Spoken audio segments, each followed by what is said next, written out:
Okay, we're getting ready to get started. Come on in. Jim, there's a chair over there, and Dawn. Again, my name's John Hiscox. I'm the Public Information Officer for the Sheriff's Office. Today, Sheriff Scott Hodenbrand and Prosecutor Jim Flays will be speaking. We also have Detective Seaman here as well. With that, I'm going to turn it over to Sheriff Hodenbrand. Good afternoon.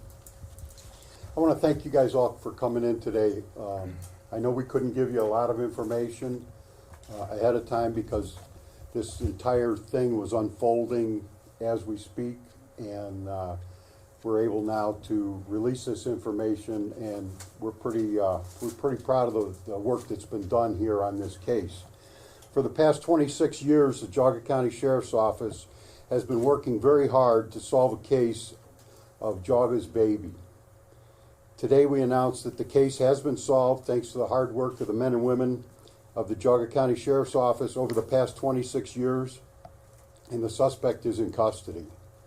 On March 25th, 1993, the Sheriff's Office responded to a call on Sidley Road in Thompson Township. Reports were that there was a baby laying in the road, and some people even reported that it looked like a doll. The first deputy on the scene found a deceased newborn baby in the roadway. The body was partially dismembered by what appeared to be animals. Part of the umbilical cord was still attached. The baby boy was sent to the Cuyahoga County Coroner's Office, where they confirmed that baby Doe had been born alive, but could not determine the cause of death. An exhaustive investigation began as soon as the baby was found and continues to this day. Due to the fact that we did not know who the parents were, some great citizens of Geauga County took it upon themselves, using their own money, provided for a funeral for baby Doe. They arranged for the funeral, handmade clothing for the baby, and paid for a headstone calling him Geauga's child. They forever memorialized him in the Thompson Cemetery. To this day, they care for his grave, leaving gifts and flowers. Over the past 26 years, Geauga County deputies have followed up on hundreds, if not thousands, of leads. They never gave up. Even after they retired, some of them still volunteered to come back and help out with this case. Due to recent developments in DNA and the ability to identify potential family members, the Geauga County Sheriff's Office and Prosecutor Jim Flays' office teamed up to explore this new technology. In September of 2018, our detectives identified distant family members of Geauga's child. Through this process and much hard work, a family tree was produced consisting of over 1,400 people in an effort to identify the parents of Geauga's child. These people were from around the world in different countries when they started. They were narrowed down by their DNA that they had previously submitted voluntarily to an online database. With their permission, we were able to compare their DNA to one another and to Geauga's child. A search warrant was issued for who we felt was the mother of Geauga's child. At that time, she admitted that she had birthed the child, placed him in a trash bag, and left him in a wooded area. She also admitted to a similar crime that occurred 2 years prior to the birth of Geauga's child. This case is still under investigation. This morning, Prosecutor Jim Flays convened a special grand jury. Gail Eastwood Ritchie, age 49, of Euclid, Ohio, was indicted for aggravated murder and murder. She has been arrested and is currently on her way to the Geauga County Jail. The investigation continues, so we cannot comment additionally on the other charges. I would like to thank the family members that were contacted and assisted with the investigation. Without their cooperation, we may not have solved this case at this time. I have been told that this is the 51st case in the nation solved using this investigation tool. I would also like to thank all of the employees over the last 26 years that have worked tirelessly to speak for Geauga's baby and solve this case, I know that it gives peace to not only the deputies, but also the community that this case has been solved. Over 26 years ago, Gail Eastwood Ritchie left her biological child for dead. To this day, even though she admitted her involvement, she shows absolutely no remorse and takes no ownership of the baby. For this reason, this child will rest in the Thompson Township Cemetery and will always be known as Geauga's child. Sheriff, why has this case stayed with you and all the investigators that were out there on that day in 1993? Well, at this particular day, I personally was there that day, and any time that you have a death of a child, let alone a newborn child that obviously cannot speak for themselves, we have to do that speaking for them, and nobody would let that rest until we could solve this case. As far as the science, can you, in common man's terms, if you were to describe to someone how, for instance, the Golden State Killer case may have affected your thought process in this, and why you decided to undertake that kind of familial DNA testing? Well, for 26 years, our detectives and our deputies have been following up on every lead. And when we found out that there was a possibility that this could work, our detectives jumped right on it and made that effort, and obviously it paid off. Do you think that the animals that may have come upon the child dragged it to the roadway, or how it got there since she left it in a wooded area? That's what we believe happened, that animals had carried the child out into the road. Any idea of distance from where, how far off the road she placed? She described it that she left it in a wooded area, so we're not sure exactly how far, but it was a ways. Sheriff, was she expecting you, and what was her interaction with the investigators when you showed up with an indictment? Her reaction was that she had not even thought about this until we brought it up. She completely put it out of her mind. She always referred to the baby as an it. She really had no emotion as far as that's concerned. And you said there was another baby 2 years prior that she had done this to? She admitted to doing this 2 years prior to that. And according to what appears to be her on social media, she has actually gone on to live a somewhat normal life. What was it like addressing her today? I mean, someone who was very comfortably living in the suburbs and having other children, and does not appear by any appearances to be someone capable of this. I can't tell you how anybody could do something like that. I don't know how you could, wake up the next morning like that, let alone 26 years later, and raise a family and go on like a normal person. I don't know how you do that. Sheriff, what are the circumstances involving that other case? It was a very similar. She gave birth, put the baby in a plastic bag, and disposed of it Where? in Cuyahoga County. How Do did you she hide believe the... both cases that child was alive when it was placed into a bag and left? What was the question? Do you believe in both cases the child was alive when it was placed into a bag and left? It's hard to tell on the first one because we don't have any evidence. There's no body been recovered. That's been turned over to Cuyahoga County authorities. Sheriff, is the suspect married, and are there any other children in her life? Yes, she is married to the father of this child, and she has 3 adult children. Can you speak to what she was doing at the time, possibly working as a nanny? That's one of the stories. We're still following up on a lot of that stuff. There's a couple different possibilities. There was a camp out in Geneva, which is near where this is, that she also worked. So there's still some more investigation to do, but we wanted to, get this case solved and get her arrested. And she didn't live anywhere near this. Her connection to this area might have been then through that camp. Correct.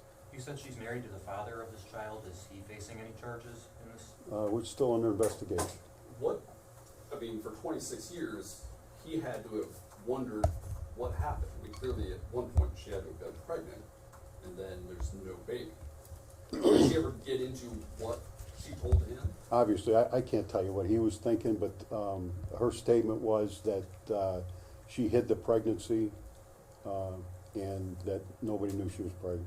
Now, you said that the baby was proven to have been born alive. Do you have any indication that it was alive when it was disposed of, or that it died and then disposed of? Very difficult to figure that out, but by the pathologist report, because the lungs had inflated with air, he is 100% certain that the baby was born alive. Was the same father the one of the previous baby too? I don't know if we know that. Sheriff, if you would, talk, if you know, about the history of sort of this familial DNA testing, sort of where it led you, how you kept getting closer, and you mentioned the cooperation of other family members. In what ways did they cooperate? Well, I'm going to let Detective Seaman cover that because he is the one that did this and has been on this since September, and he can better explain the DNA part of it. Could you come up, your first and last name, your last name, please? Donald Seaman, S-E-A-M-O-N. We would reach out to these family members that we identified in the family tree, and we would talk to them. They would confirm who their family members were, because we were putting together the family tree through open source network, like birth records, obituaries, and then we would either ask them if they would voluntarily submit to DNA, or they had already submitted their DNA to a private source, and we would ask them if they would be willing to put it into the public source, which is where we were able to put the baby. When they did that, we were able to compare the relationship not only to the other family members but to that of the baby. So we started with 1,400 person family tree and essentially narrowed it down piece by piece till we got to the mother. How long did that take? We got the first results in September of 2018. Did And, Gail Ritchie specifically submit DNA as part of this? we had a search warrant for her DNA, which was sent for testing And when did you get that search warrant? approximately 2 weeks ago. Have you interviewed her as part of this investigation? I have. So she knew you guys were onto her at some point? She did. We had contacted family members who had previously alerted her to the fact that we were getting close. So she was waiting for us, if you will. Was the body of the second child in Cuyahoga County, was that body ever recovered by authorities back in those days? No, it was not. Did she say where she dumped it?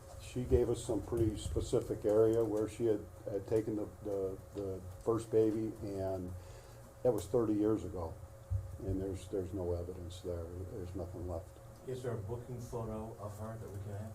Not yet, but we do have a photo that we're going to give you. I'm gonna give you the photos here when it's done. I want to introduce our prosecutor, Jim Flays. He's going to talk about the charges and what's going to happen next. Thank you, Sheriff. Just spell your last name, please. It's F-L-A-I-Z. So this morning, the grand jury did meet, and they were presented with this case, and it was a special grand jury session. And as a result of the grand jury presentment, an indictment has been filed. An indictment was filed this morning, which I'll distribute a copy of afterwards. And Ms. Ritchie has been charged with 1 count of aggravated murder and 1 count of murder.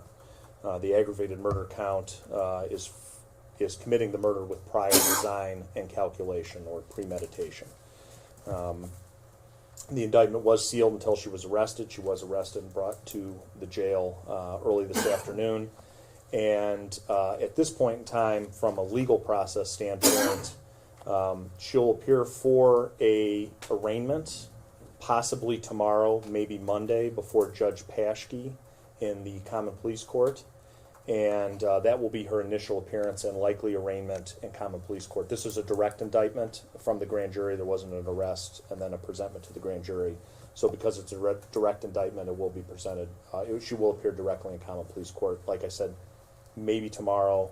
If not tomorrow, definitely on Monday. Has a bond been set in the case? No, she will be held because of the direct indictment. It will be an initial appearance in Common Pleas Court, so it's a little different than the normal procedure of appearing in municipal court. So she'll have to spend at least tonight in jail? Correct. Additionally, I did want to say, because I know the sheriff's office is pretty modest about their efforts in this case, And a lot of people focus on the DNA evidence in this case, which is significant. The DNA is an interesting story. There have not been a lot of cases nationally. I think you mentioned the Golden State Killer. This was the same technique used in that case that was employed in this case. But this isn't as simple as obtaining DNA and putting it into some database and just getting a name. This was literally hundreds and hundreds of hours by Detective Seaman and the personnel at the sheriff's office. A lot of search warrants, a lot of interviews that took them not only all across the United States but around the world. And so it's easy to say, well, we have this new DNA technology, and one of the things that we were talking about, and put this in context, this is a couple years before the O.J. Simpson trial. So think of where DNA was in 1993 versus where DNA is now. And I really applaud the sheriff's office not only for employing this new technique, but also that just gives you investigative leads. It takes good old-fashioned detective work to follow those leads, interview potential suspects, and link potential family members with our area and with the area where the body was found. And so it's not just as simple as, well, these guys got some DNA and figured this case out. There was a lot of good old-fashioned police work involved here. Was this like a 23andMe sort of thing where it initially came out of, or? The 23andMe database and some of those people who send their DNA into that, they can elect to have it publicly available or not. So through the publicly available sources, the Detective Seaman was able to trace the initial trace was back to great grandparents that were born in the early 1800s. And so from using different family trees in that, the detectives were able to determine the family and then went through that process of obtaining additional DNA samples, some voluntary, some we obtained through search warrants once we obtained probable cause, and kind of went through constructing and narrowing down who the family members could be until they ultimately arrived at this defendant. And this wasn't great-great-grandparents that submitted DNA, it was somebody whose DNA went back to the great-great-grandparent level, right? Correct. Copy of the indictment. And Yes, so I will hand that out at the end. Like your office, this happened 26 years ago. How often are you continuing to investigate, cold cases? Or is it the success of things like the Golden Gate, killer that, you guys take a look and say, hey, we got some DNA, why don't we take a look? Yeah, I would say that we are investigating cold cases every day. Anytime that we have some new information, new technology, fortunately, evidence has been preserved well that we can go back and do testing that maybe wasn't available then. So all cases are cold, but they're always on our mind, and we know which ones they are. You said you've spoken with Ms. Ritchie, and that her demeanor was, I can't exactly remember your word, but nonchalant, basically. Can you expound on that just a little bit? I think that she was really uncaring. I mean, it didn't seem to bother her. She's been living with this for 30 years and has done this twice, apparently, and I don't think it really bothered her. Where did you arrest her? About an hour ago. No, but where? Was it at her home, at that place of work? No, it was, yeah, in Cleveland.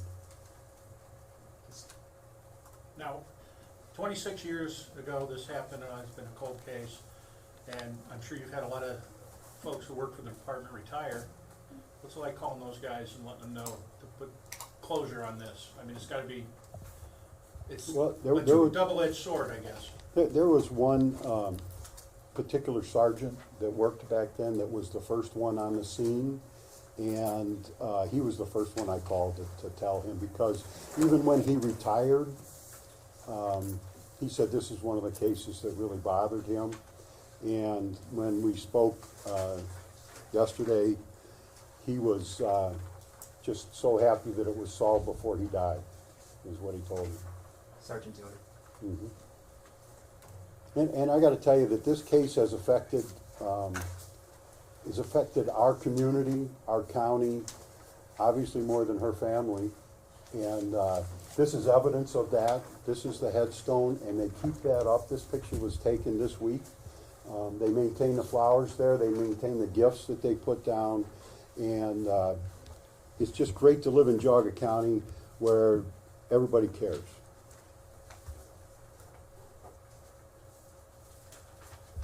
Any other questions? Yeah, why no charges against her husband? Still under investigation. Is there a possibility he could be charged?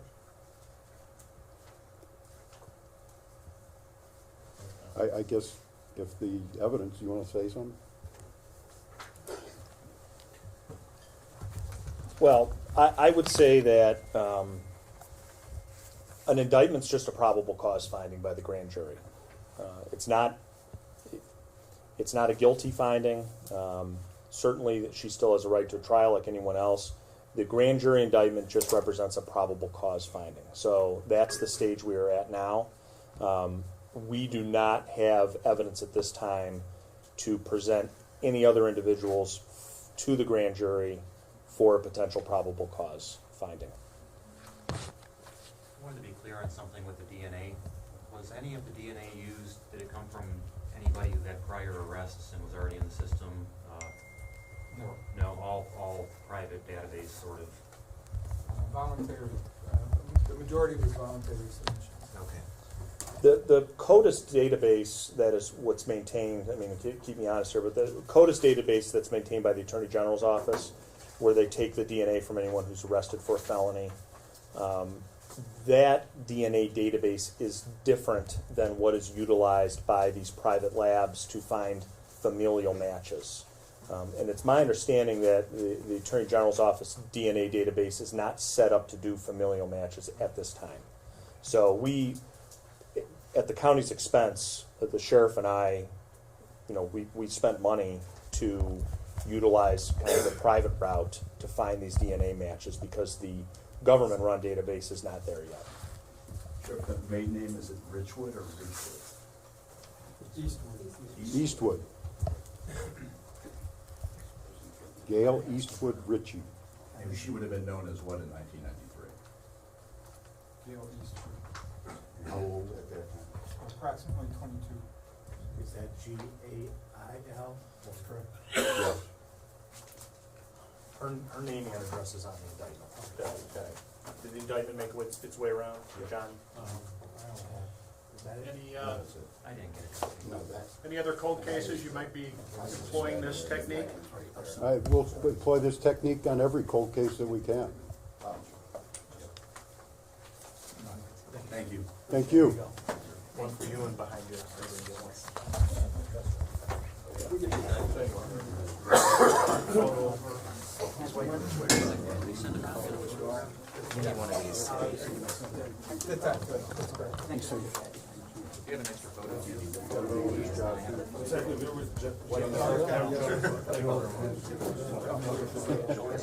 Yeah, that's it.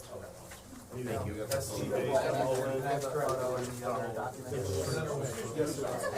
very much.